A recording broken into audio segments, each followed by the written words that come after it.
7 বছরের ভিতরে কই তারবেন পুত্রা লগে শান্তি মতন উঠেনি কথা কইছি। একজন প্রবাসীর আর্তনাদ, তার মায়ের সঙ্গের কথা বলার অবস্থায় সে মাকে বলতেছে 7 বছর ধরে প্রবাসী আছি, আপনি কি ভালো করে আপনার পুত্রের সঙ্গে কথা বলছেন অথবা সন্তানের সঙ্গে কথা বলে দেখছেন? এটা হলো একজন প্রবাসীর আর্তনাদ।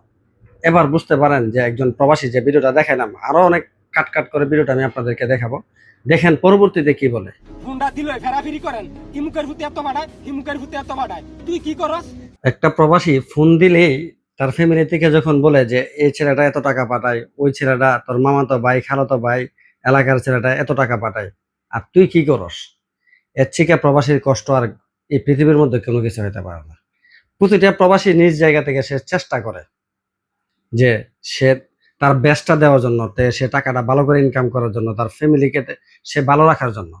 যখন ফ্যামিলি থেকে এই কথাগুলো আসে না, তখন আর মানে প্রবাসীরা নিজেকে ঠিক রাখতে পারে না। যেমন আপনারা ভিডিওটা দেখছেন, সে কতটুকু কষ্টে এই ধরনের ব্যবহার, মানে এই ধরনের কথাগুলো বলতেছে, কতটুকু আবেগে একজন প্রবাসী ছাড়া কেউ বুঝবে না। আর বিশেষ করে বাংলাদেশের মহিলারা যারা আছে, স্ত্রী বলেন, বোন বলেন, মা বলেন, এই ধরনের মহিলা মানে যারা কিছু লোক এরকম আছে, তারা শুধু অন্যের দিকে তাকা যে সেইটা করতেছে, আমার ছেলে কেন করতে পারতেছে না, বা ইমুকের বাড়ি ইমুকে এটা করতেছে কিন্তু আমার স্বামী কেন এটা করতে পারতেছে না, বা ইমুক ভাই এটা করতেছে, আমার ভাই কেন করতে পারতেছে না। এটা আমাদের দেশের মধ্যে সবচেয়ে একটা ভাইরাস একটা জিনিস, মানে হিংসা। সে করতেছে, আমারটা করতে পারতেছে না, আলহামদুলিল্লাহ বলার মানে তারা প্রশ্নই রাখে না যে আলহামদুলিল্লাহ যে আমার ভাই যেটা করতেছে বা সন্তান যা করতেছে, স্বামী যেটা করতেছে ভালোই করতেছে, সে নিজ জায়গা থেকে তো চেষ্টাই করতেছে। কি বলবো, আমি আসলে ভাষা খুঁজে পাচ্ছি না। এটা খুব কষ্টে এই ধরনের ভয়েস গুলো সে দিচ্ছে। আমি কি করছি না কোন কম দেওয়া দিছি, প্রতি মাসে মাসে টিয়া দিও, আমনে ঘর হয় না। হ্যাঁ ও না, আমনে গো চিন্তা আর করতাম না, আমার চিন্তা আমি করবো, আমনে গো চিন্তা কি আপনারা করেন। অবশেষে দেখা গেল সে বলতেছে যে আমি কি করি নাই আপনাদের জন্য, আমি তো প্রতি মাসে বেতন পেয়ে পেয়ে আমি আপনাদেরকে সকল টাকাগুলোই দিচ্ছি। এখন যেহেতু আমি আপনাদের কোনো কিছুই করি নাই, এখন আপনারা আপনাদের পথ দেখেন, আমি আমার পথ দেখি।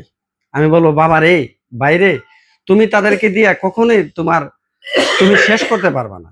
তুমি তাদেরকে কোনো কিছু দিয়া এই পর্যন্ত কোনো কিছু শেষ করতে পারবা না, কারণ তুমি যা দিবা তাদের চাহিদা তো তার থেকে 5 গুণ, কমপক্ষে দ্বিগুণ আছে। তাহলে তুমি তাদের চাহিদা কিভাবে পূরণ করবা?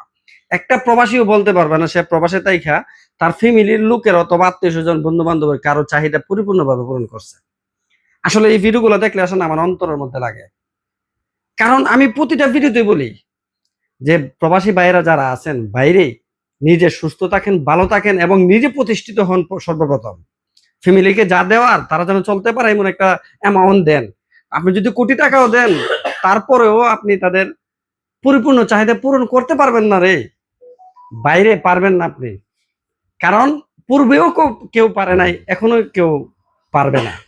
তো ওই জন্যই বললাম যে আগে নিজে সুস্থ থাকুন, নিজে পরিপূর্ণ হন। একটা প্রবাসী কখনো পারবে না যে কারো পরিপূর্ণ চাহিদা পূরণ করতে।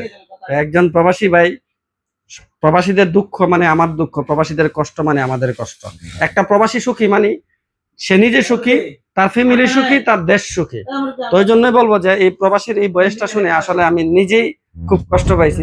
এখানের মধ্যে আপনারা দেখতে পারেন যে আরো প্রবাসী ভাই আছে, এই দেখেন, এই লাল গিঞ্জিওয়ালা সেও প্রবাসী, এই নীল গিঞ্জিওয়ালা সেও প্রবাসী। তার দেখেন তো প্রবাসী, যে একটা প্রবাসী, এই শাকিল ভাই, কোন প্রবাসী কাউকে কোনো কিছু দিয়ে সুখী করতে পারছে? পারে নাই, মানে পারে না, সে জানে না বলতেছে, মানে সে পারে না। কেউ কখনো কাউকে পরিপূর্ণভাবে সুখী করতে পারে না, আপনিও পারবেন না। ওই জন্য আমার প্রতিটা ভিডিওতে একটা কথা থাকে, নিজে সুস্থ থাকুন, ভালো থাকুন, নিজে প্রতিষ্ঠিত হন, দেখবেন প্রতিটা লোকেই আপনার সাথে প্রতিষ্ঠিত হয়ে যাবে। ধন্যবাদ।